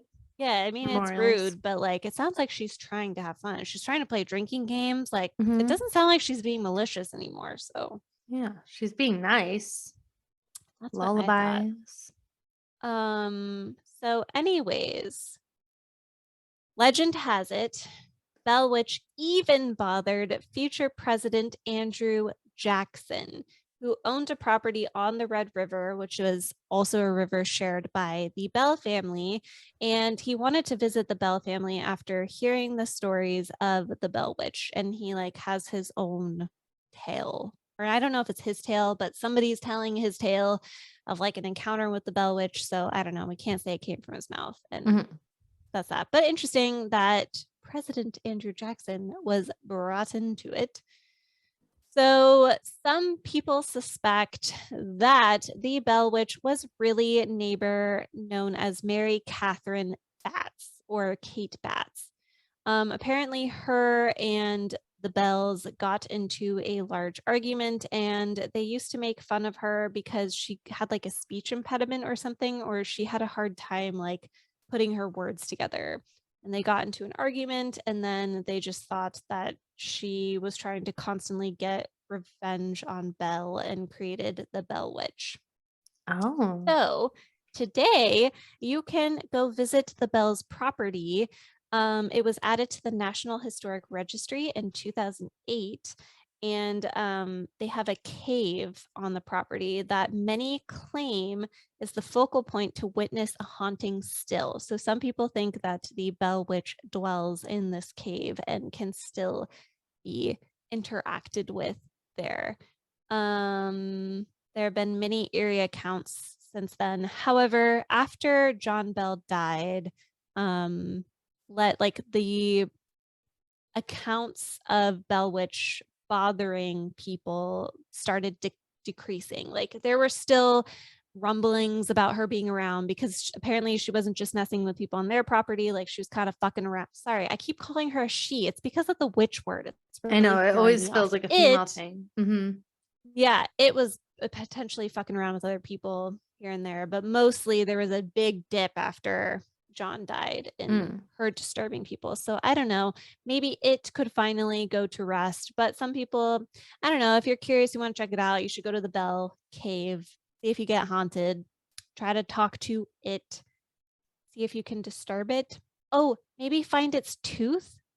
Maybe I found its tooth. Maybe I found its tooth and it's like, I'm at peace now. I got my tooth back. Like what I was thinking is dude died. So it was like, I'll just take one of your teeth. Like perfect. You don't even need them. Don't you think that like a tooth would be one of the first things to like disintegrate real quick, like I of have all the no things. idea. I don't know. I guess I don't know how that works. I don't have any idea how that works at all. While you're telling this story though, I had this thought and then it failed. I was like, what if the dad was like doing like shit the whole time? And that's why when he died, it like stopped. And it just reminded me of the story of being gaslighted because I was like, what does that even mean? Because that's a word that just started being used heavily like in recent years. Not Yeah. to say it wasn't used before, but it was used heavily. And I was like, I'm hearing this all the time, but I don't know what it means. What does that mean? Have you heard the story of what it means? Gaslighting. Yeah. Like where it came from? Oh, well, I don't know where it came from, Can I tell but you a quick story? please do. Okay. So the story goes that the saying originated from the story. So there was a man and his wife. And hold on, let me just think this through really fast. Okay. He hated his wife. He was like done with her. And so this is like back in the day when lighting was increased or decreased by the amount of gas that you give the flame. And so he came up with this plan that every day he would lower the lights. Okay, so this woman's at home and she's like, going about her day, like everything's fine. And then the next day, it's like a lot dimmer. And she's like, it's so weird. It's so dim in here. And he's like, what are you talking about? No, it's not. And so, like, she would go about her business, but she's just feeling like it's really dim. It's really dark. He's like doing things that like would freak someone out, like leaving cabinet doors open, putting stuff places. And she's like, what happened? Why is this happening? He's like, I don't know what you're talking about. I don't even see the cabinet door. The cabinet door is not even open. Like, what are you talking about? Or it's so dim in here. He's like, no, it's not. It's perfectly bright. So it gets to a point where he's like, it's almost pitch black in there. And she was like, I can't see. It's like pitch black in here. He's like, no, it's not. It's perfectly bright. Like I can see just fine. Anyway, she ends up taking her own life. And he literally gaslit her because he was pretending that the lights were not dim because he was trying to drive her crazy so that she would kill herself. She either killed herself or she went to like an insane asylum. I think maybe that was the one. Anyway, quick story. Just so interesting that like the story goes that it was literally he changed the lighting via gas and that motherfucker made her think she was going crazy. That's crazy. I've always been curious. I was like trying to make sense of it in my head. I'm like, well, I was thinking about gaslighting like way back in the day. And then I was like, I don't get Mhm. it. And wow, that was very informative. And I did Google it too. I was like, gaslighting origin. I guess it was a 1944 film called Gaslight, Oh, it's which a film? basically it's a movie. Oh, I mean, I don't know, maybe it's based on a real thing, but there I is don't a know. movie in Gaslight, yeah, called Gaslight 1944, which literally is the story that you basically just said. Oh, cool. I was like, I hope I tell it right. It was just retold to me by, I think, my brother-in-law in like the kitchen with a Oh, knife. Just kidding. apparently it was also a play in 1938. So, Oh, anyways, so isn't interesting. that Wow, that interesting? was actually a really fun fact. Yeah. Because, yeah, I was always like, what the fuck does that even mean? Like, you're lighting a fire under my butt? 10 That's out where of gas comes 10. from. 10 out of 10. Good job. Thank you so much. Well, these ghost stories or just creepy stories, they were They weren't fun. that bad. Are you feeling creeped out? I think you're Um, fine. You seem fine. I'm okay, but I am still a little freaked out. Things sit with me for a long time. Like when I watch a scary movie, a lot of the times I'm not super scared during the movie. I'm like, "Ugh, this is so dumb." Like the jump scares get me, obviously. But the plot, I'm like, that was so lame, that was so cheesy, whatever. And then weeks later, I'm still like actually scared and like checking my back and whatever. So I do think that I will feel a little freaked out. Not that I think the Bloody Mary or the Bell Witch or a Skinwalker or even the Hermit of American Fork Canyon is going to come get me. It's just that now I'm going to feel like I need to watch my back. Is there one of them that you think you're going to think about the most? No, Okay. I don't think so. So there I don't wasn't one that stands out as like, that's fucking creepy. I don't know. What about you? I feel fine actually. Yeah, mine really were not that scary, which is probably like just even further solidifying the fact that like I vetoed that from my life. And so I'm like, ooh, these are really scary. And then as I was retelling, I was like, this isn't that fucking scary. It's fascinating to hear the culture and like what people believe, like for example, the skinwalkers and how it can take different shapes. And then of course the pictures that I saw were really fucking creepy. But yeah, retelling the story. I mean, like, okay, just listen to this. There was one story where this guy is with his uncle. They're driving in a truck on a dark dirt road going home. And then all of a sudden he's hearing this tapping. And then the truck bed is like bouncing. And his uncle's like, don't look, don't fucking look. Like, well, he probably didn't swear. Don't look behind you. Keep your head down. Don't look, don't look. Tap, tap, tap, tap, scratch, scratch, scratch. And then all of a sudden they hear or they feel the bed of the truck release again. And then his uncle's like, okay, we're going to get home and we're going to say a prayer or whatever. And the entire way home, he's like saying a prayer. So that kind of thing, that would freak me the fuck out. That was one of the skinwalker stories. I think One of what the I've don't look at realized it. for myself is that like it depends on the environment that I'm in as to like how vulnerable I feel. So I feel really safe in this home. Maybe part of it is because right across the street, we live across the street from a cop Oh, who cool. has like it's obvious that like a cop lives there. So Mhm. maybe that's part of it because I feel like if I were to think about it, like there were times my dad used to have this cabin in the winter that you could only get to via snowmobile. Like you could not get there in a car. Like you had to Mhm. stay, what it was like, it was really, really out there. And I remember going up there with friends and we were drinking and having fun or whatever. And we like went out inside the house because it's pitch black. There's no other people around. Like Mhm. after we were like telling scary stories and we like walked for like 2 minutes and I'm like, nope, don't like it. Nothing about this. Like, I'm going back inside. Like, I'm not leaving the site of the house. Like, we like were like walking into the woods. I'm like, fuck no. Like, I don't know. I was just like, I felt so vulnerable. So I guess Mhm. I'm just thinking about like I think it depends on, like, where you are. Like, if I For was sure. outside by myself in, like, a wooded area and we were telling these stories, I would be on pins and needles. Oh, for sure.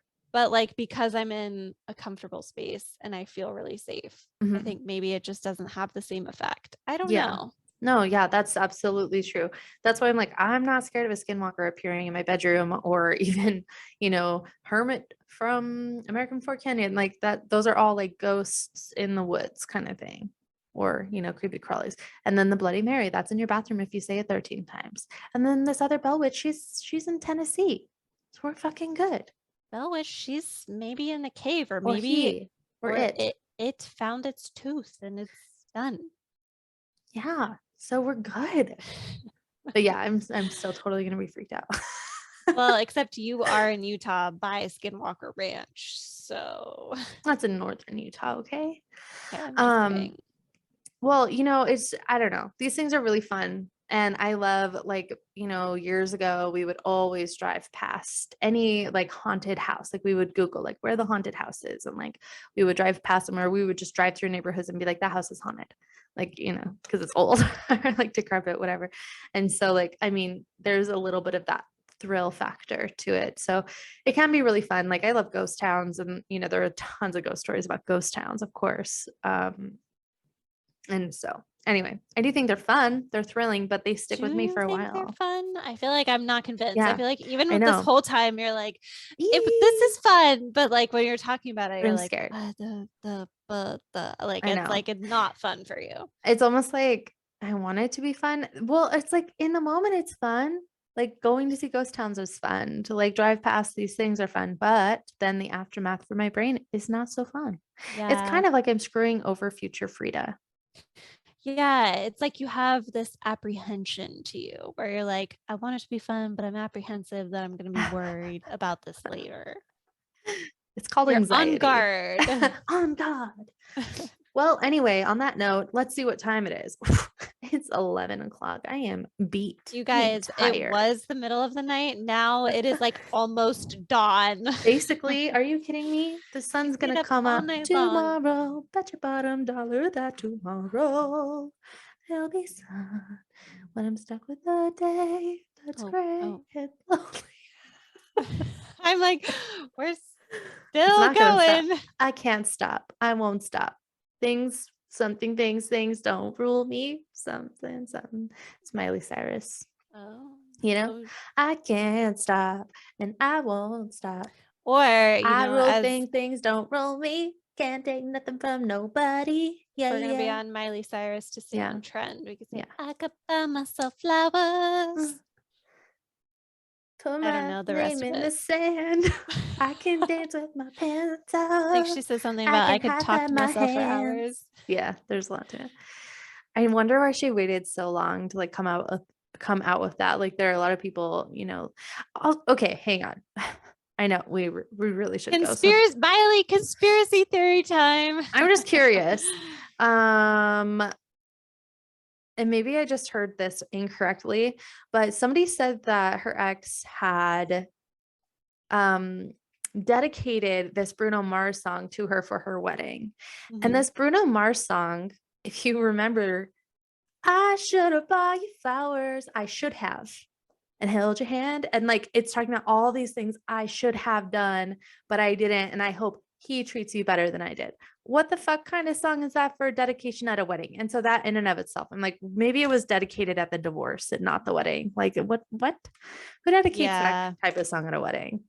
Is So that a fact? bizarre. But it is kind of cool that if all those things happen, she's being salty and the cool, like I'm like, this is fucking hilarious. Like renting the Airbnb or whatever, renting the house that he used to sleep with all these girls, allegedly wearing the suit he wore, like when he was shaming her, like all this shit. I'm like, it's just so like, it's subtle, but like fucking brilliant to like, if that really happened to her, like what a fucking subtle and brilliant way to like, I don't know what the word is. Yeah. I just wonder though, like, why would she have waited 10 years and did something happen to make her be like, you know what, fuck you?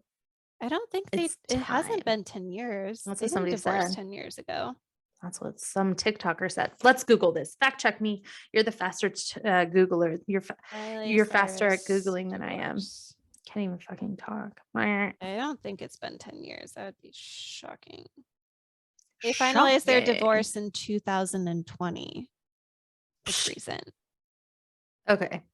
Well, because if you think about it, yeah, they didn't get divorced 10 years ago. She's like 30. So she would have been 20 when she got divorced. That's not what happened. Okay.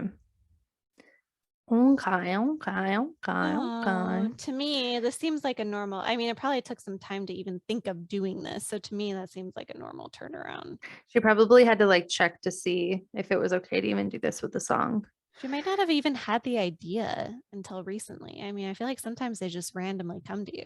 Yeah. Hey, so before we wrap this up, Throne of Glass, so we're recording this Monday, right? And Throne of Glass was released today. And we put a poll up to ask who's worse, Kaltain or Kane, and who's better, Dorian or Kale. Do you want to hear the results of that? Yeah, let's hear it. Okay, so 33% of people say Kaltain is worse and 67% say Kane is worse. So Kane is winning. So he's the worst, which if I remember correctly, because I haven't re-listened to it all the way through, but I think you said in that episode that Kane was worse. And I was like, Kaltain is worse. And my whole thing was like, Kaltain is worse because, spoiler alert for Throne of Glass. If you haven't read it, skip ahead like 5 minutes. Anyway, Kaltain, I was like, she's acting of her own volition, so she's an evil conniving brat because that's like what she's doing. Whereas Kane, he was like possessed by this ring kind of thing. I just want to defend myself in one way because you did not say book one only, because I do change my opinion about Kaltain in book two because we learn more about him. And with the Dorian thing, book one to book two to book three to book four, like even at the end of book three, now I would say Dorian. So like if you don't specify which book one, it's different. You didn't say that in your question. Well, it's all about the first episode.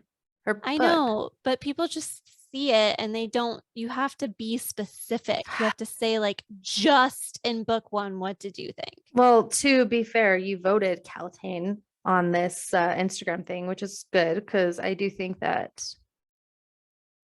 you voted the same thing I did. Well, I didn't vote on the second one because then I realized that there was a flaw in the voting system. I'm like, my side is not properly represented because I'm like, we have to know what you thought in book one, not when you know everything. Okay, well, I thought that it was obvious that it was book one because that's the episode that was just released. But now hearing it from your mouth, I can see how that could have been misconstrued. But anyway, the consensus is that Cain is worse than Kaltain. You're like, but anyways, the bottom line is I win and No, I'm I right. didn't. No, I didn't think Cain was worse. I thought Kaltain was worse. To me, Kaltain was worse in book one. No, that's not what we argued about. You said Kaltain was better and you said Cain was worse. No. Yes, I you thought, did. no, what I meant to say is Kaltain was worse because she acted of her own volition, whereas Cain was possessed basically to do the evil things. Because if you go to character ranking, you had Kaltain above Cain and I had Kaltain below Cain. So for a fact, you That's ranked exactly her what I'm higher. saying. This question on Instagram says, who is worse? I think Kaltain is worse, which means I think she's better. That doesn't make any yes, sense. Yes, it does too. No, it doesn't. Okay, let me ask you this. Who's better? Who's worse? Okay, who's better, Kaltain or Cain? Just answer the question. Just trust me. Who's better? Who's Cain. better? Who's worse, Kaltain or Cain? Kaltain. Okay, exactly. No, that doesn't make any sense. Frida, you're not even saying the right thing. Okay, if you ranked Kaltain higher than Cain, you're saying she's better than Cain. Did I rank her higher? You did. I just edited this podcast. You ranked her above Cain. And then I was like, I don't think so. So, okay, hold on. Are we saying that I adopted your opinion and then decided to make it my own? No. Yeah, wait. I just looked at yours. You did.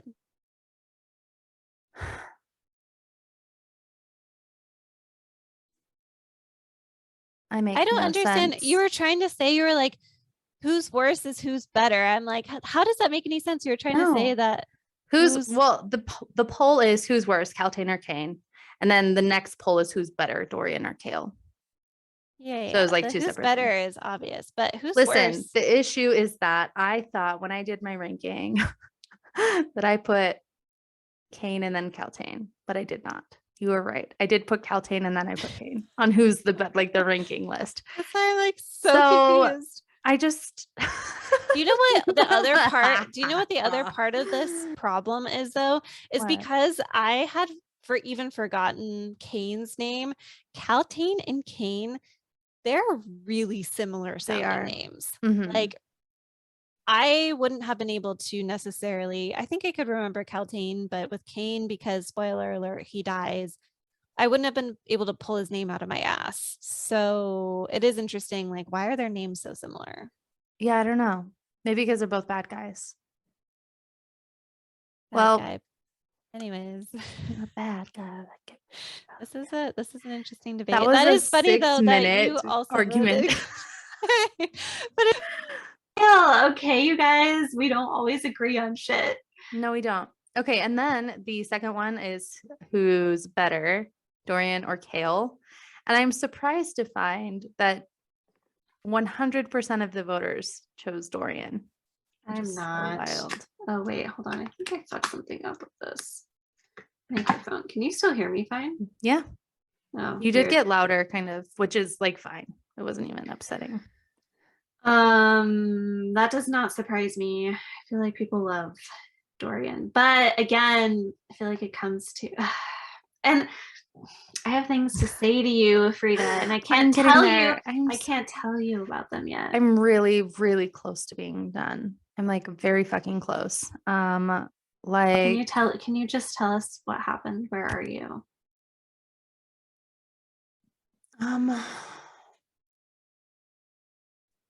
Spoiler alerts for Heir of Fire. Again, skip forward. If you haven't heard it, read it, listen to it. Okay.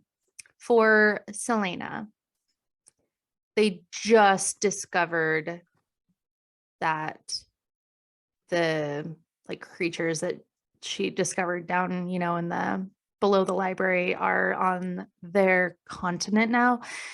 So he just discovered that. And then for Dorian, he is secretly sleeping with the medicine person, sleeping with, not sex, but like sleeping with. They like kiss and cuddle and Yeah. whatever.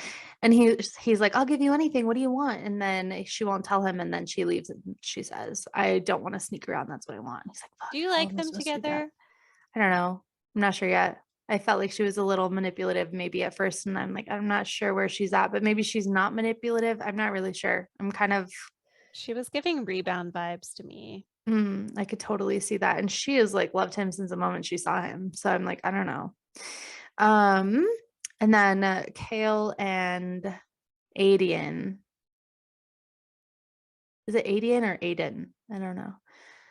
Um, they're, you know, chilling, and Kale just told the king that he's going to go home.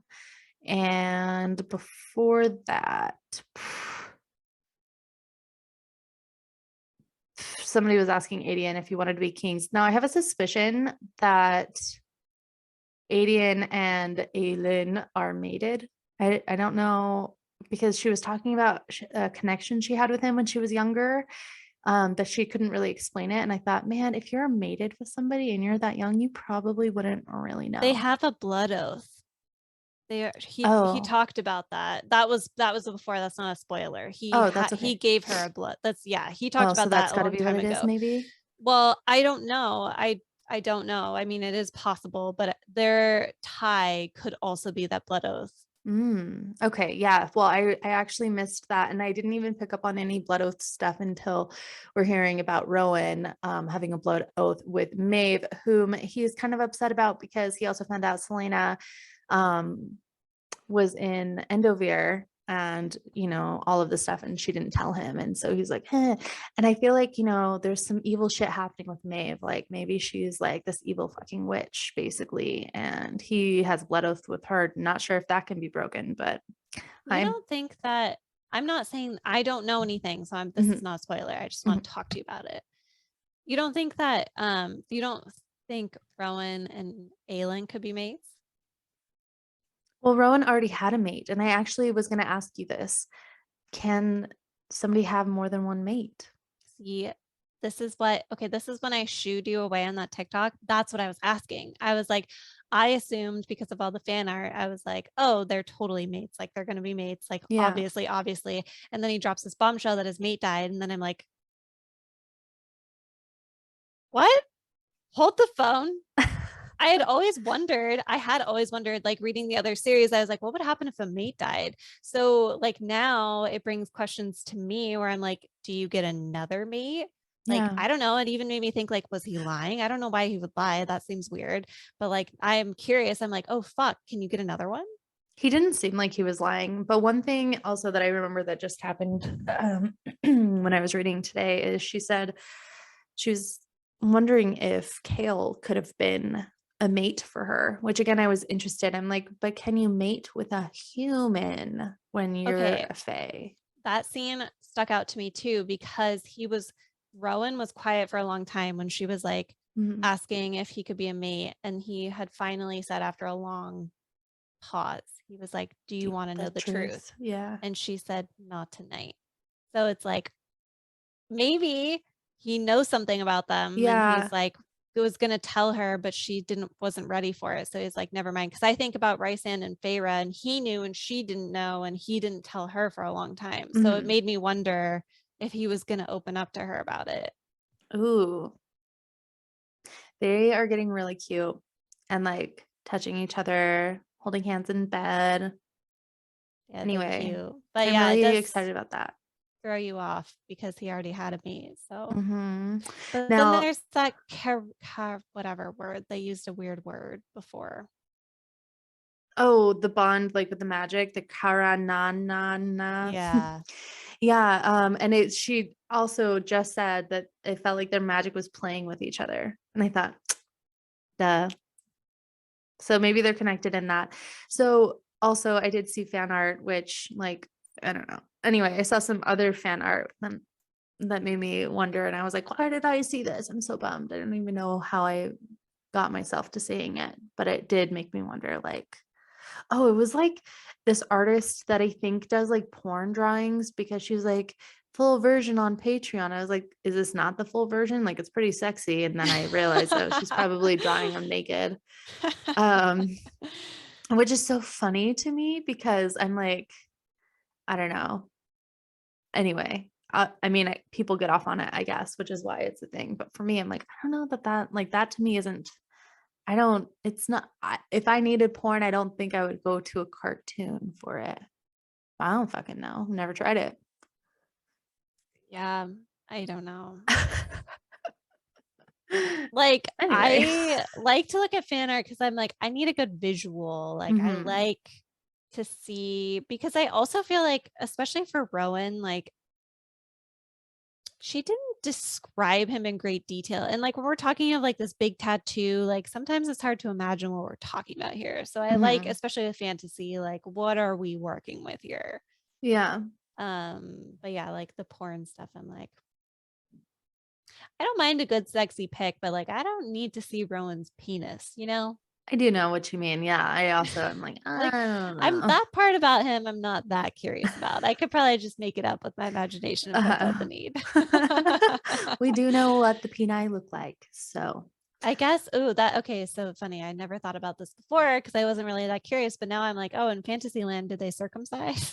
oh, Probably not. Why would, I don't know. I mean, why would they? That seems, they're probably all, they probably don't have to. they're probably all just regs, They're probably just regular. born however the author wants them to be. And I don't know. I don't know. Yeah, don't know either. That's interesting to think about. I I'm not know, I super never came pleased up with with that that. question. You're like, you're ruining this for me. A little bit. It's going to be however I want it to be. Okay, great. Love that for you. All right, Love that let's for you. wrap this thing up. I've been dragging Yes. this on and on. I'm sure everybody is like, I No. don't fucking care about this. Whatever. We'll put timestamps so you guys can skip around as you need to, as per the usual. Okay, yeah. So it's Thursday and Monday we have a BS week. We actually are going to, sounds like we're going to have another author interview unless something comes up and that doesn't happen. We have a up and coming author. She's has, I don't know if up and coming is a correct word, but she has a book out right now. It might be a YA with some swear words. She was on the Kelly Clarkson show recently. Did she say And new adult, maybe? I don't know. I read some reviews for the book and Oh, some people were saying their 15-year-olds and stuff had read it. okay, So, okay. but one other person's like, there are too many F words and rah, rah, rah. And I was like, okay, well, don't let your kid read it. To add, she went viral actually. She had a viral Twitter moment because she didn't have a lot of people show up to her book signing and she was really bummed and she tweeted about it. And then Stephen King and this one other famous author, I don't know who she is, Yeah, there are a retweeted couple it. of them that I don't know who they are, but they're like famous for other Yeah, people. they retweeted her and were like, you tell us next time and like we'll tell everyone to be there when you have a signing. So Yeah. And then a month pretty later, Kelly cool. Clarkson grabbed onto it. And that happened just a few days ago. And I saw it and was like, hey, we should have her on. And she was like, yeah, let's do it. It's like, cool. So surprise. Surprise, not Author. surprise. It's going to be exciting to hear from her. She is newer. Her book is a Camelot kind of vibe, I guess.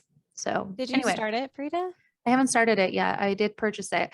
My goal is to read it before the interview because I feel like that would be nice to Is have it read it. a big boy? It's like 350 pages, so Okay. That's not terrible. it's not terrible. I just have 2 days to read it, which is a little terrible because I have other duties in my life. But so we'll see. I mean, even if I can get through half of it or something, I think that would be sufficient. And May the odds be ever in your favor. why, thank you, thank you. I just want to read Air of Fire.